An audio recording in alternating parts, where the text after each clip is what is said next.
Said to Luke 1, may I ask you, Lord, what is this you are reading?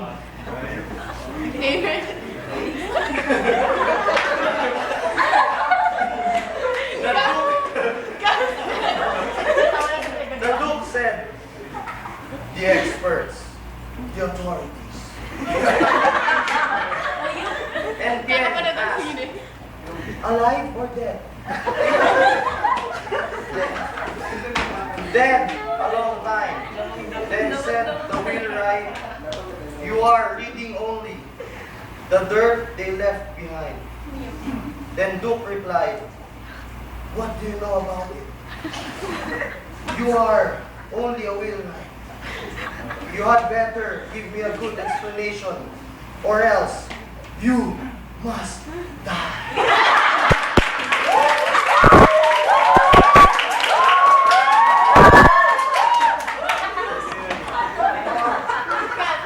The wheelwright said, let us look at the affair from my point of view. When I make wheels, if I go easy, they fall apart. If I am too rough, they do not fit. If I am neither too easy nor too violent, they come out right. The word is what I want it to be. Bow. Hoy, may kasunod pa yan! Sa likod. Hindi pa tapos yung story. Kala mo. You cannot put this into words. You just have to know how it is.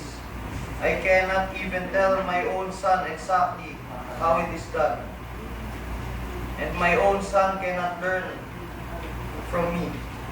So here I am, 70 years old, still making this.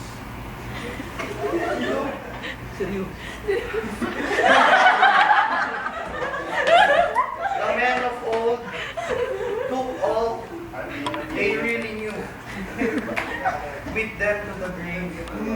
And so, Lord, what you are reading there is only the dirt they left